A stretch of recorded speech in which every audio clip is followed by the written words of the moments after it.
বিসমিল্লাহির রহমানির রহিম। অর্থনীতি সম্মান প্রথম বর্ষের শিক্ষার্থীরা, আজকে আলোচনা করব তোমাদের মাইক্রো ইকোনমিক্স অর্থাৎ বেসিক অর্থনীতির চাহিদা এবং যোগান স্থিতিস্থাপকতা।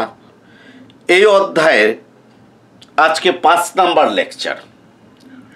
একটা অনুরোধ থাকবে, প্রত্যেকটা লেকচার তোমরা ধারাবাহিকভাবে দেখার চেষ্টা করবে। আর ধারাবাহিকভাবে দেখার জন্য কি করতে হবে? প্লে লিস্টে যেতে হবে। প্লে লিস্টে কীভাবে যেতে হবে?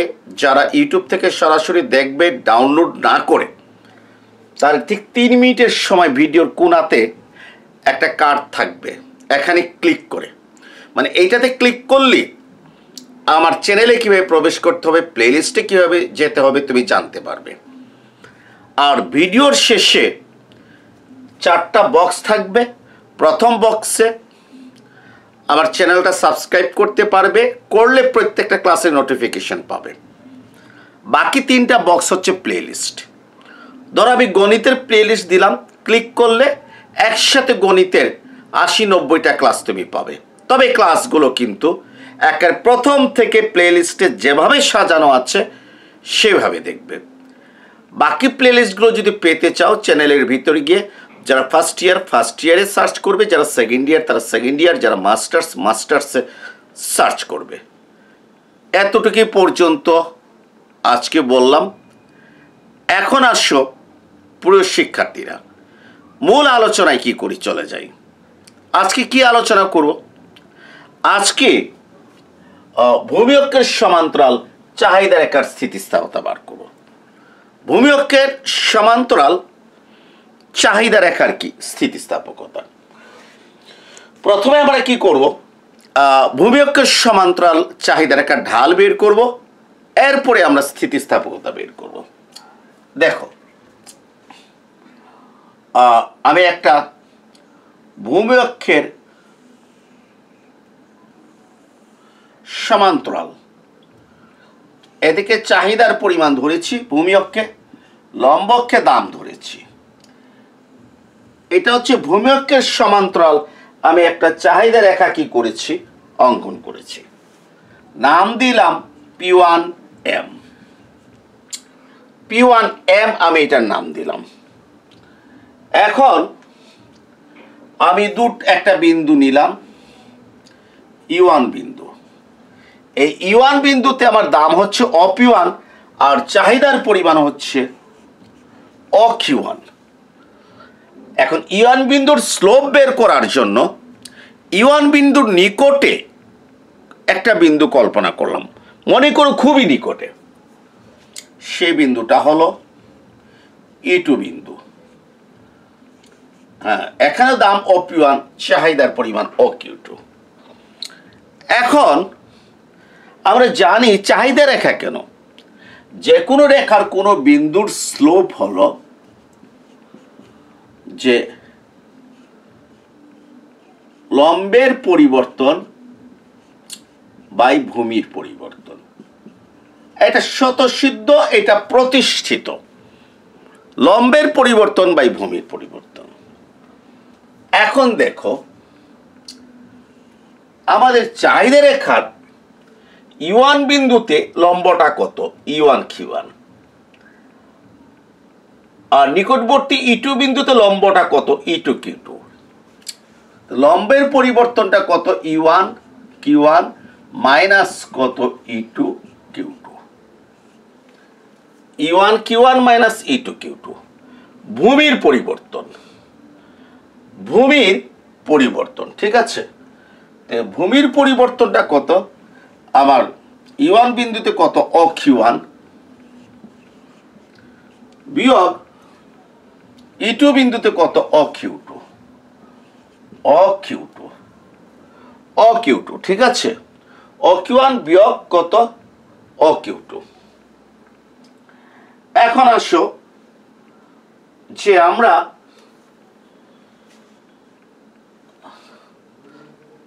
এক কাজ করি, একটা আমার বই আমি যেভাবে দিয়েছি সেভাবেই দিচ্ছি, তোমাদের সুবিধা হবে। লম্বের পরিবর্তন, লম্বে কোন চলক ধরেছি পি, আমি ডেল পি লিখলাম।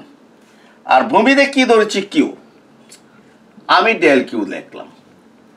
ঠিক আছে, লম্বের পরিবর্তন ভাই ভূমির পরিবর্তন, লম্বকে আমি পি ধরেছি। লম্বের পরিবর্তন মানে কি, দামের পরিবর্তন। আর ভূমির পরিবর্তন মানে কি, চাহিদার পরিবর্তন। এখন আসো দামের পরিবর্তনটা দেখো, ইউয়ান বিন্দুতে দাম ই1 কিউ1, ও পি1 যে কথা ই1 কিউ1 একই কথা। ই2 বিন্দুতে দাম ই2 কিউ2 যে কথা ও পি1 একই কথা। অর্থাৎ দামের কোনো পরিবর্তন হয় নাই, অর্থাৎ আমি 0 লিখতে পারি। আর চাহিদার পরিবর্তন কত, ই1 বিন্দুতে ও কিউ1, ই2 বিন্দুতে ও কিউ2। ও কিউ1 হতে ও কিউ2 বিয়োগ করতে হবে। ও কিউ1 হতে ও কিউ2 বিয়োগ করলে কিউ1 কিউ2 থাকে, একটা মাইনাস চিহ্ন থাকে। মাইনাস চিহ্নকে উপেক্ষা করে আমি জাস্ট কত লিখলাম, কিউ1 কিউ2। দেখো ও কিউ1 থেকে ভূমির পরিবর্তন ডেল কিউ, ই1 বিন্দুতে ও কিউ1 থেকে বিয়োগ দিতে হবে, ই2 এর ও কিউ2 বিয়োগ দিতে হবে, থাকে কিউ1 কিউ2। ছোট হতে বড় বিয়োগ দিলে একটা মাইনাস থাকে, মাইনাস চিহ্ন ইগনোর করে বলছি। এখন শূন্যকে কিউ1 কিউ2 দ্বারা ভাগ করলে রেজাল্ট কত, 0, রেজাল্ট 0। তাহলে চাহিদা রেখা যদি এটা ভূমি অক্ষের সমান্তরাল হয় তাহলে এর ঢাল হচ্ছে 0। যে কোনো বিন্দুতে ঢাল কত, 0। চাহিদা রেখা যদি ভূমি অক্ষের সমান্তরাল হয় তাহলে এর যে কোনো বিন্দুতে ঢাল কি হবে, 0 হবে। অথবা আমরা যদি ইনফরমেশন দিই একটি চাহিদা রেখা যার প্রত্যেকটা বিন্দুতে ঢাল 0, তো বুঝে নেবে এই চাহিদা রেখাটি ভূমি অক্ষের সমান্তরাল। এখন আসো এই যে del p by del q, এটা ঢাল। এই ডেল পি মানে কি, দামের পরিবর্তনটা যদি খুবই সূক্ষ্ম হয়, মানে ইট ইজ টেন্ডস টু 0 হয়, খুবই যদি সূক্ষ্ম হয়, সামান্য যদি হয়।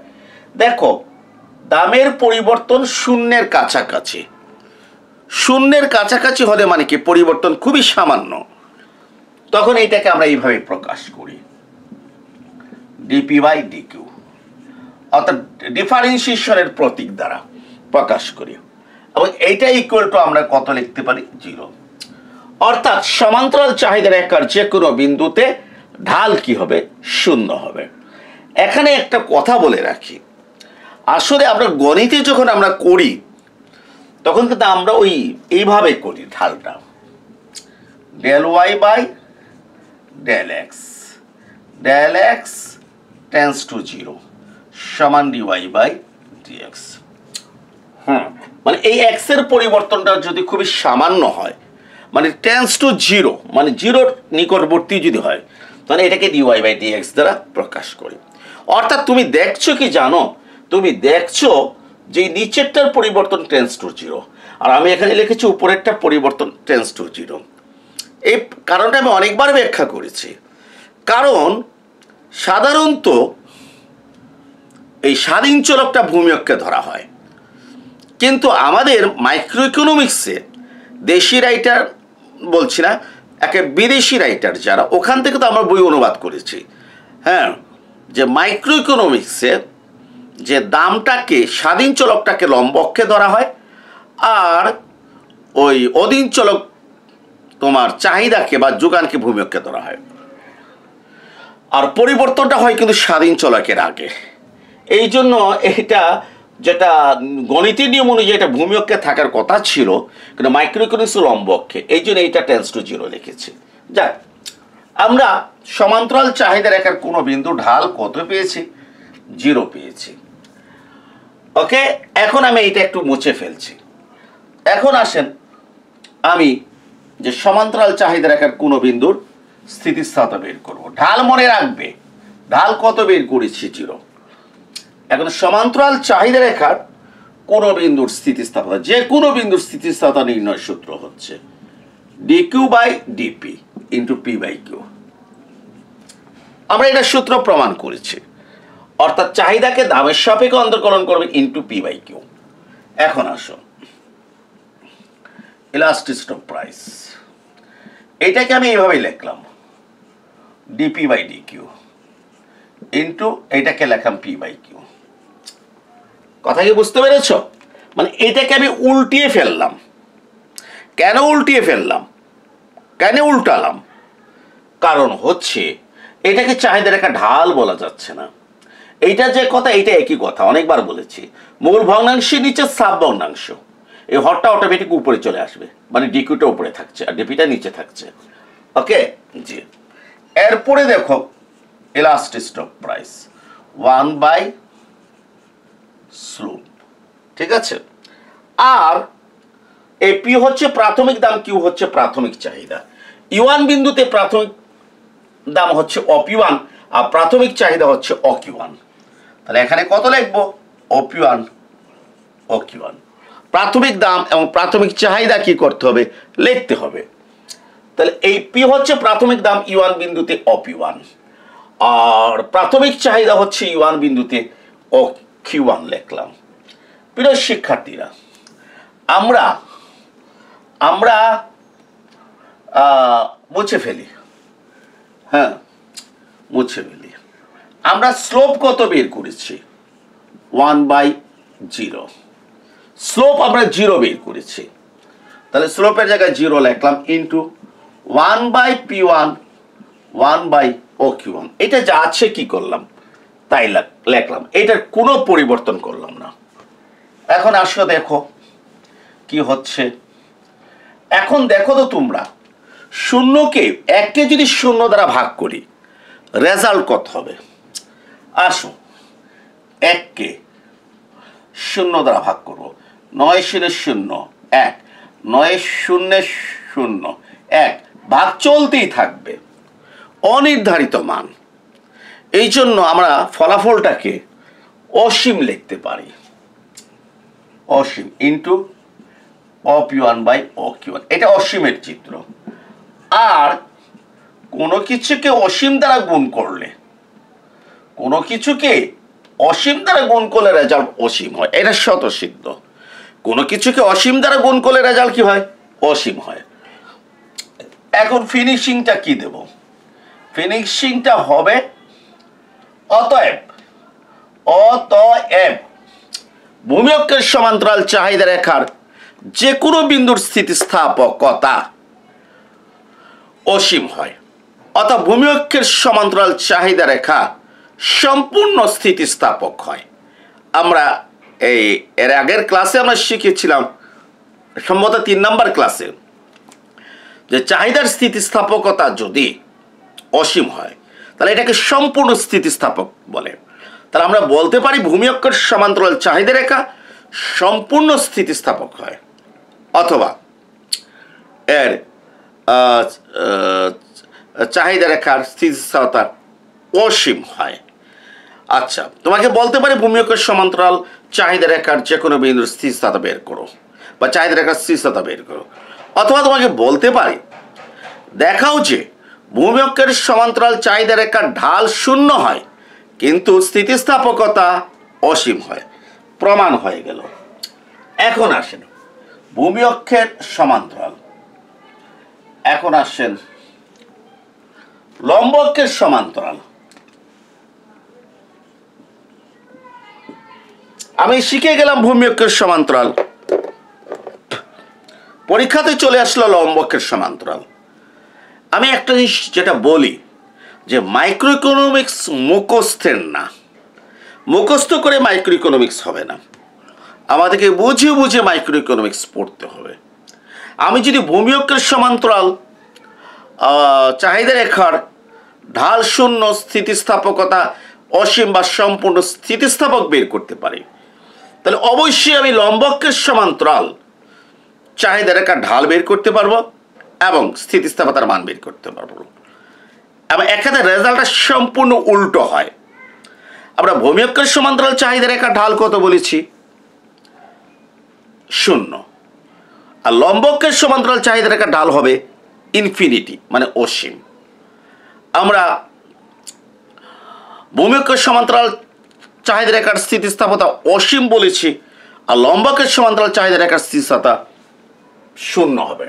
আসো আমরা সেটা কি করছি আমরা দেখছি। আমরা সেটা কি করছি আমরা দেখছি, আমরা প্রমাণ করব। একেবারেই সহজ, মোটেই কি কঠিন না, একেবারেই সহজ। প্রথমে আমরা কি করব জানো, আমরা লম্বকের সমান্তরাল একটা চাহিদা রেখা আমরা অঙ্কন করব। আমরা লম্বকের সমান্তরাল একটা চাহিদা রেখা অঙ্কন করব। এই যে একটা চাহিদা রেখা অঙ্কন করলাম, একটা লম্বকের কি সমান্তরাল সুন্দর করে আঁকবা। MQ1 এটা E1 বিন্দুতে অপ্যন্তমী চাহিদার পরিমাণ OQ1, E2 বিন্দুতে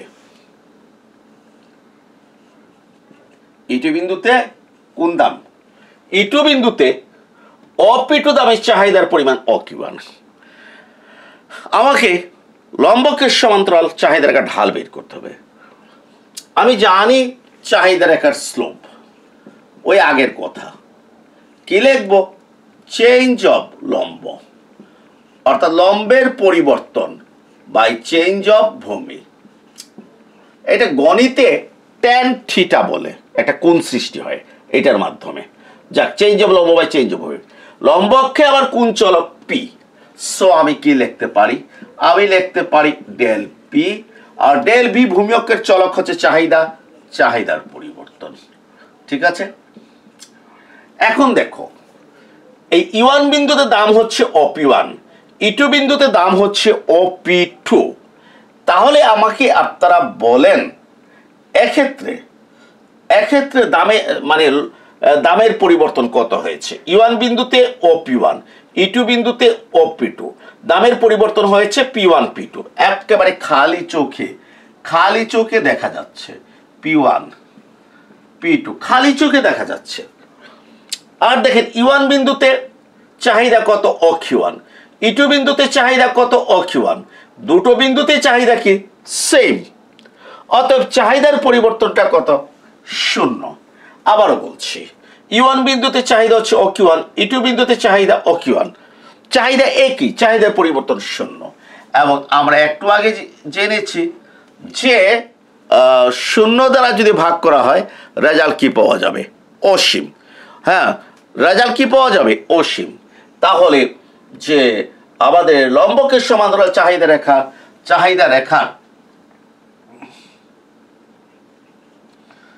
রেখার ঢাল হচ্ছে কি, অসীম। এরপর তুমি এটা দেখাতে পারো যে ডেল পি আর del q, del p tends to 0, অর্থাৎ দামের পরিবর্তন খুবই সামান্য হলে এটা হবে ডিপি ডিকিউ সমান কত, ইনফিনিটি বেরিয়েছে। এটা লম্বকের সমান্তরাল চাহিদা রেখার কি ক্ষেত্রে। ঠিক আছে, একটু মনে রাখবে আমাদের ঢাল কত বেরিয়েছে, অসীম, লম্বকের সমান্তরাল চাহিদা রেখা। শুধু চাহিদা রেখা না, যে কোনো রেখা যদি লম্বকের সমান্তরাল হয় ঢাল অসীম হবে।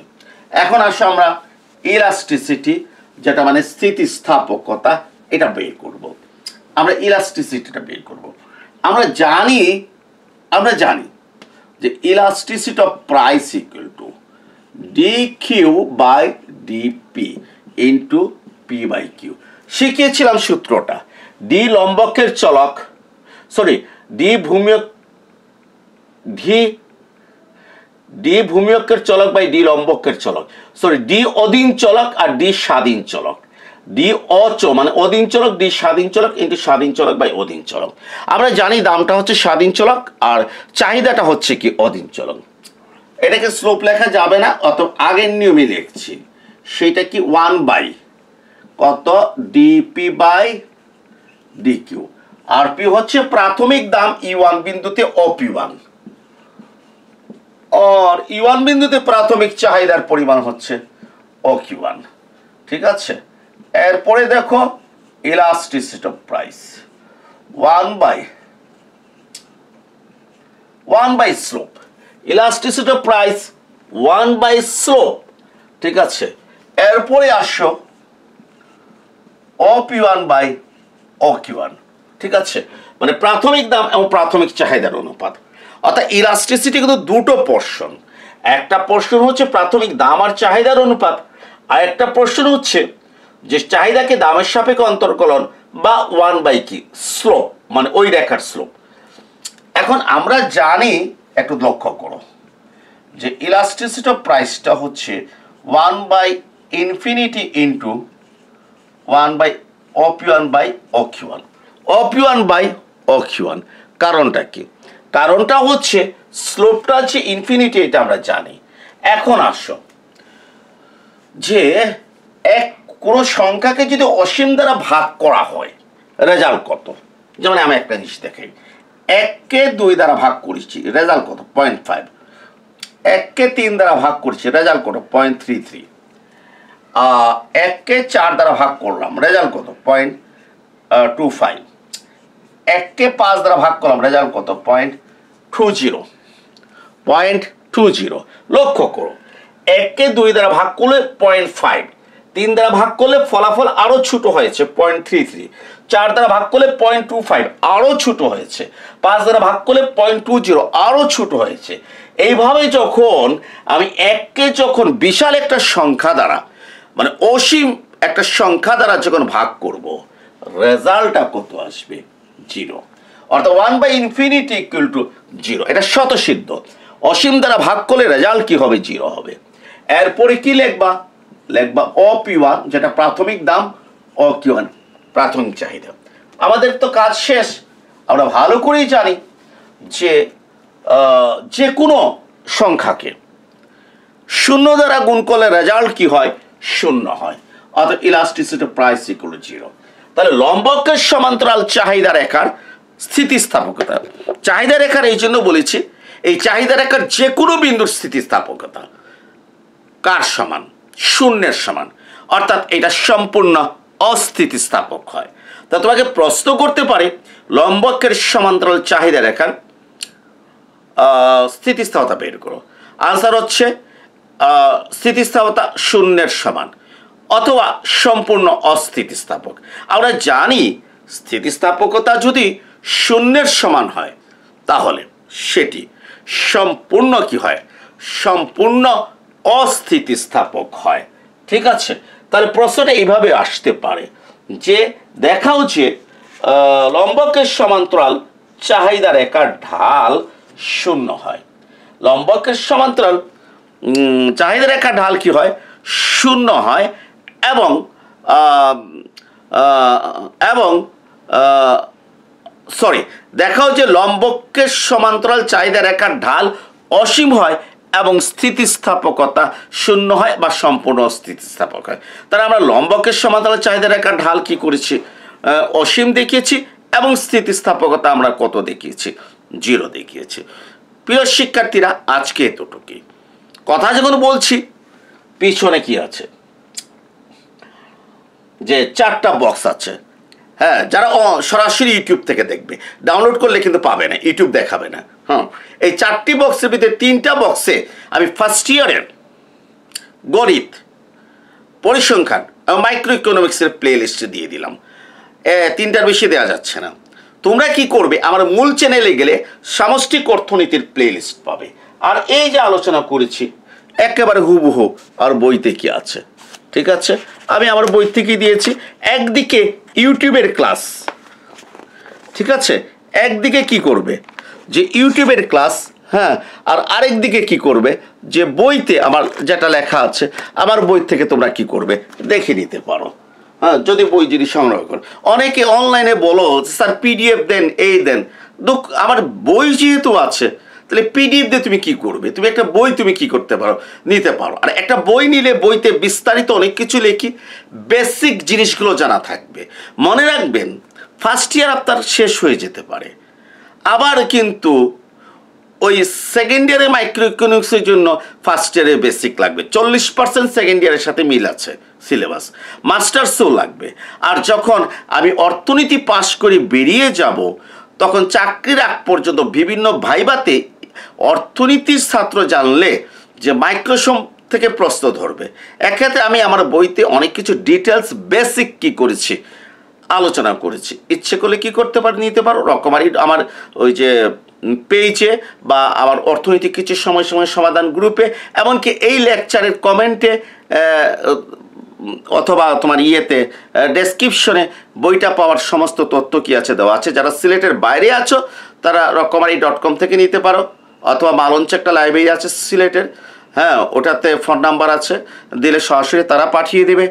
আর সিলেটের যারা আছো তারা রাজা ম্যানশনের মালঞ্চ লাইব্রেরি এবং সামি লাইব্রেরি দোতলাতে, সামি লাইব্রেরি এখান থেকে তোমরা বই কী করতে পারো, নিতে পারো, ঠিক আছে। আর শুধু মাইক্রো ইকোনমিক্স আমার বই রাখবে কেন, প্রফেসর ওহিদুর রহমান স্যারের বইটাও কিন্তু ভালো, সেটা রাখতে পারো, ঠিক আছে। নুরুল ইসলাম খায়ের বই কি হচ্ছে, ভালোই চলতেছে।